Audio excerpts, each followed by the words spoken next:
Por que acreditamos estar certos, mesmo quando estamos equivocados? Esse é o segundo capítulo. E vamos passar por algumas histórias incríveis do comportamento humano dentro de um teatro específico, dentro dos fóruns judiciais, dentro do ápice do nosso conceito de justiça, ou o papel da Suprema Corte e de seus deuses de toga. Na década de 50, o juiz americano Jeremy Frank disse que a justiça depende do que o juiz comeu no café da manhã. O que parecia um disparate seria francamente confirmado em 2011 por um estudo sobre decisões da Suprema Corte em Israel. Durante 10 meses, 8 juízes foram monitorados em 1.112 despachos de liberdade condicional, o que equivale a 40% do total dos casos julgados pela Suprema Corte de Israel.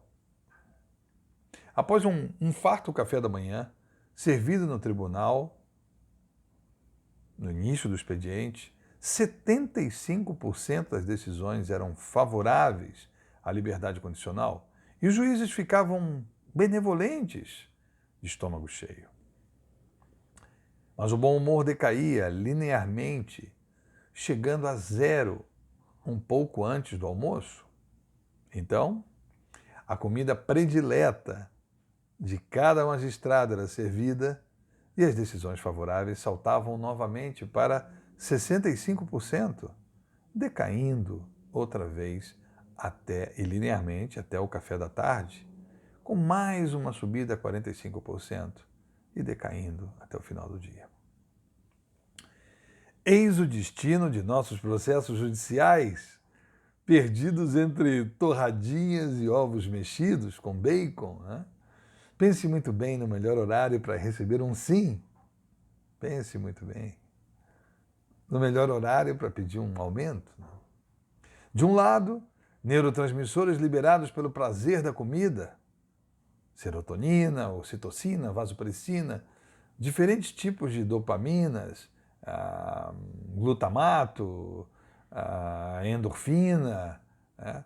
Todo esse complexo, todo esse coquetel extraordinário que também é liberado no ato sexual.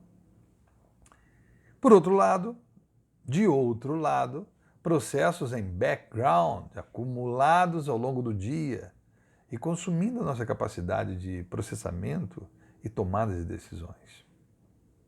Não tome decisões importantes no final do dia e muito menos entabule um papo sobre relacionamento, porque no final do dia, meu amigo, você será sumariamente condenado.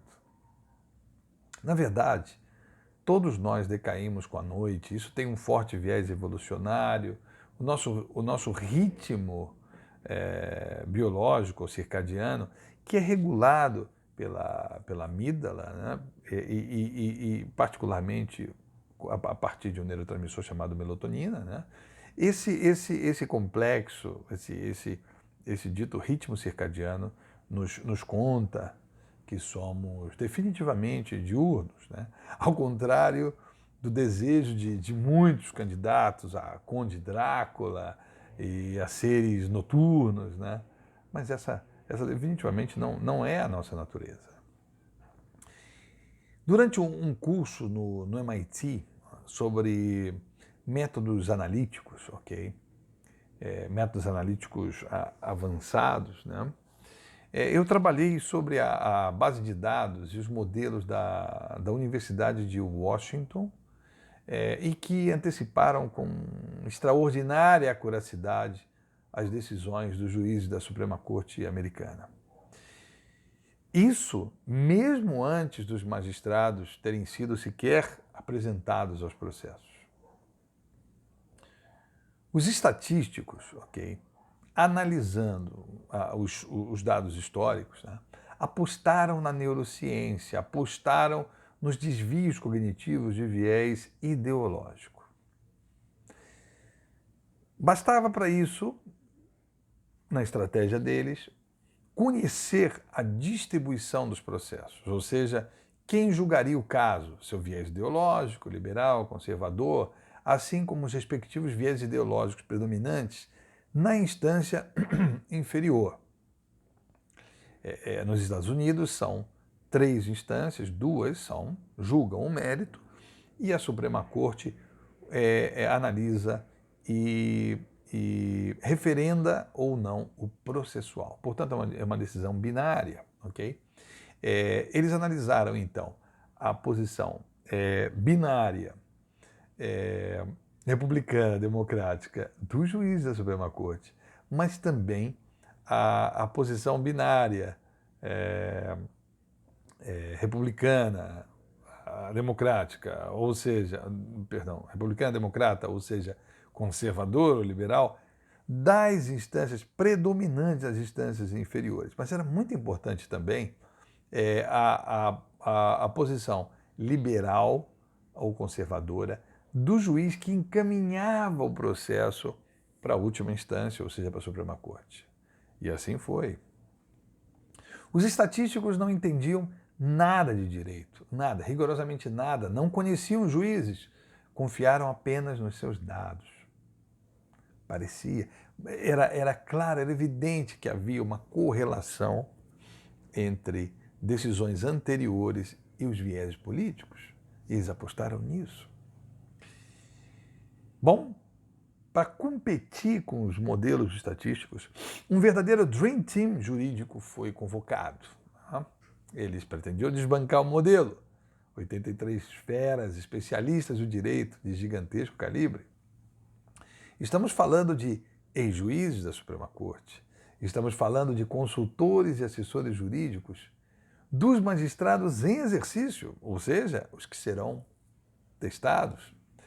Estamos falando de 52 acadêmicos, ilustres professores, autores do direito, além de promotores, defensores públicos, eminentes advogados, todos com amplo trânsito na corte, mantendo relações diretas e pessoais com os magistrados.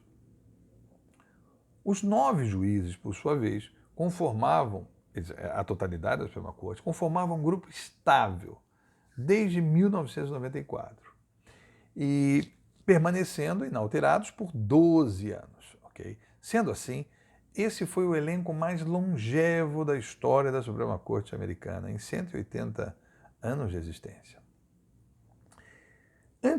Antes de citar o resultado da contenda, né, vale a pena citar o famoso aforismo do eminente jurista Max Redding, para quem o trabalho do juiz é, abre aspas, profetizar.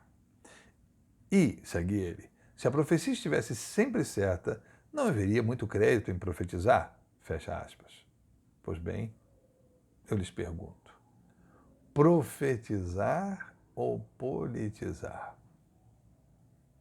Sim, porque a acuracidade da predição estatística foi de 75%, contra apenas 59% de acertos por parte dos especialistas na antecipação das sentenças proferidas. Ou seja, os especialistas analisando detalhes processuais, eles tentavam antecipar, acertar aquilo que o magistrado julgaria. E eles conseguiram isso um pouco acima do mesmo que conseguiríamos jogando uma moeda para cima. Se jogássemos uma moeda para cima, acertaríamos em 50% dos casos. Eles acertaram 59% dos casos. Mas o modelo matemático, que ignorou o mérito processual e foi direto ao ponto político, teve 75% de acerto. Vale notar que as instâncias inferiores, elas julgam o mérito, elas são muito importantes, ao contrário do que pensa o nosso senso comum. As instâncias inferiores, elas, portanto, são superiores em fazer justiça.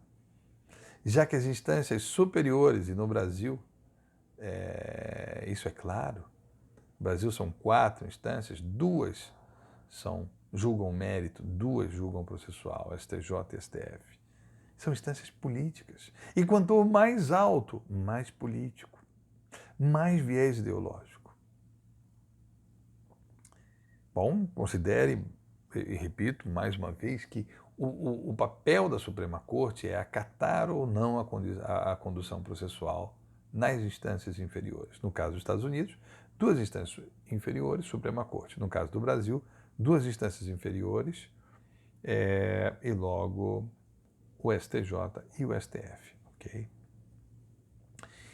Isso implica diretamente que analisar as personalidades dos juízes com classificações binárias, isso é, liberal, conservador, democrata, republicano, teve muito mais impacto do que qualquer teoria do direito, qualquer especialidade, experiência e até mesmo convívio com os magistrados, cara a cara, dia a dia.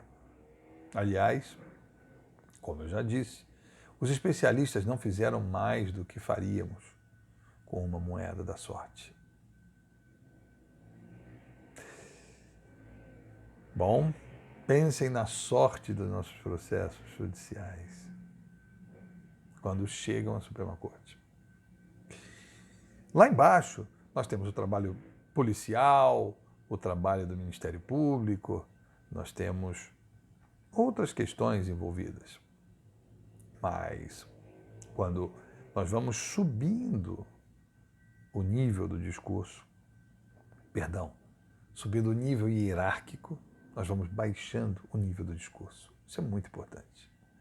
Não percam o próximo capítulo. Nós vamos para outro extremo. Nós vamos falar de O.J. Simpson. Nós vamos falar de injustiças terríveis cometidas em instâncias inferiores.